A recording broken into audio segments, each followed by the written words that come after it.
हर हर महादेव। आप सुन रहे हैं वेंट अप चैनल द्वारा प्रसारित शिव पुराण में अध्याय से 19वां अध्याय गुण निधि को कुबेर पद की प्राप्ति।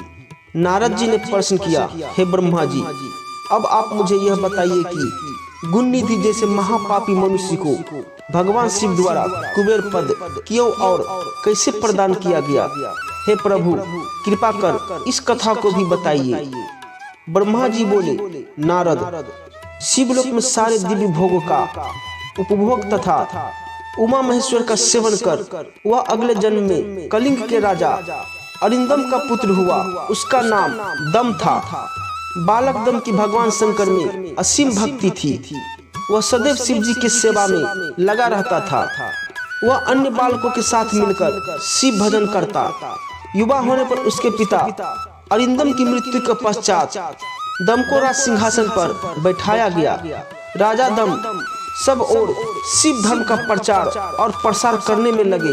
वे सभी शिवालयों में दीप दान करते थे। उनकी शिव जी में अनन्य भक्ति थी। उन्होंने अपने राज्य में रहने वाले सभी ग्रामाध्यक्षों को यह आज्ञा दी थी कि शिव मंदिर में दीप दान करना सबके लिए अनिवार्य है। अपने गांव के आसपास जितने शिवालय हैं, वहां सदा दीप जलाना चाहिए।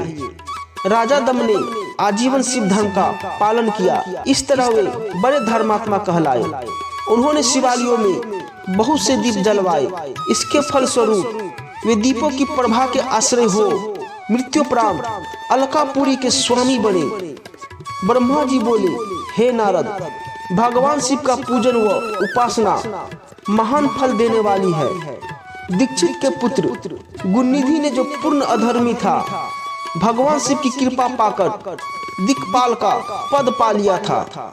अब मैं तुम्हें उसकी भगवान शिव के साथ मित्रता के विषय में बताता हूँ। नारद, बहुत पहले की बात है। मेरे मानस पुत्र पुलस्त्य से विश्रमा का जन्म हुआ और विश्रमा के पुत्र कुबेर हुए। उन्होंने पूर्व काल में बहुत कठोर तप किया।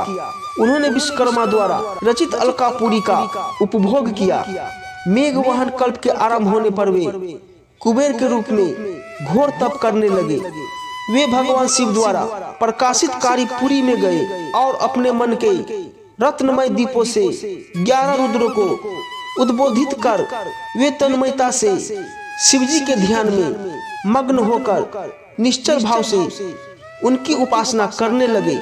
वहां उन्होंने शिवलिंग की प्रतिष्ठा की। उत्तम पुष्पों द्वारा शिवलिंग का पूजन किया। कुबेर पूरे मन से तप में लगे थे। उनके पूरे शरीर में केवल हड्डियों का ढांचा और चमड़ी ही बची थी। इस प्रकार उन्होंने 10,000 वर्षों तक तपस्या की। तत्पश्चात भगवान शिव अपनी दिव्य शक्ति उमा के भव्य रूप के साथ कुबेर के पास गए। अलकापति कुबेर मन को एकाग्र कर शिवलिंग के सामने तपस्या में लीन थे।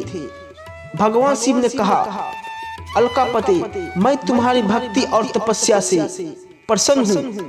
तुम अपनी इच्छा अनुसार वर मांग सकते हो। यह सुनकर जैसे ही कुबेर ने आंखें खोली तो उन्हें अपने सामने भगवान नीलकंठ खड़े दिखाई दिए। उनका तेज सूर्य के समान था। उनके मस्तक पर चंद्रमा अपनी चांदनी बिखेर रहा था। उनके तेज से कुबेर की आंखें चौंधिया गई। तत्काल उन्होंने अपनी आंखें बंद कर ली। वे भगवान शिव से बोले, भगवान, मेरे नेत्रों को वह शक्ति दीजिए जिससे मैं आपके चरणारविंदों का दर्शन कर सकूं। कुबेर की बात सुनकर भगवान शिव ने अपनी हथेली से कुबेर को स्पर्श कर देखने की शक्ति प्रदान की। दिव्य दृष्टि प्राप्त होने पर वे आंखें फाड़ फाड़ कर देवी उमा की ओर देखने लगे। वे सोचने लगे कि भगवान शिव के साथ यह सर्वांग सुंदरी कौन है। इसने ऐसा कौन सा तप किया है जो इसे भगवान शिव की कृपा से उनका सामीप्य रूप और सौभाग्य प्राप्त हुआ है।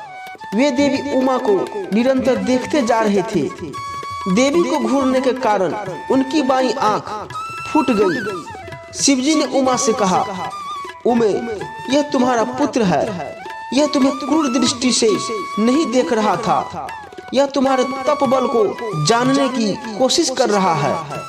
फिर भगवान शिव ने कुबेर से कहा, मैं तुम्हारी तपस्या से बहुत प्रसन्न हूँ।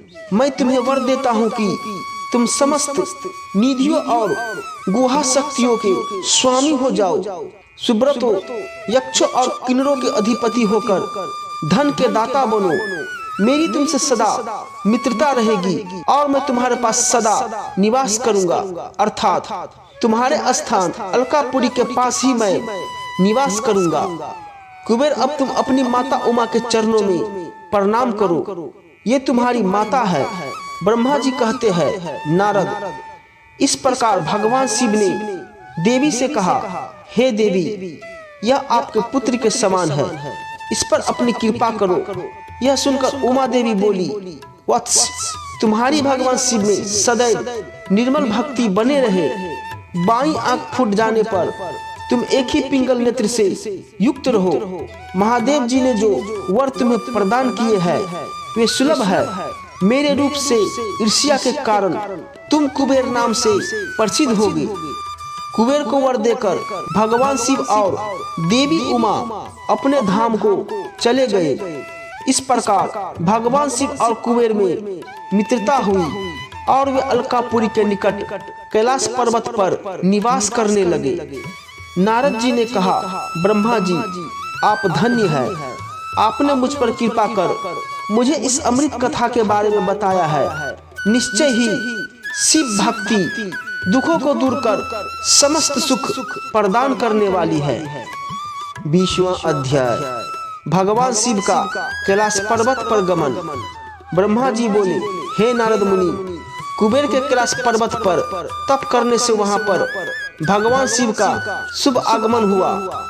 कुबेर को वर देने वाले विश्वेश्वर शिव जब निधिपति होने का वर देकर अंतर्धान हो गए, तब उनके मन में विचार आया कि मैं अपने रुद्र रूप में, जिसका जन्म ब्रह्मा जी के ललाट से हुआ है और जो संहारक है, कैलाश पर्वत पर निवास करूंगा।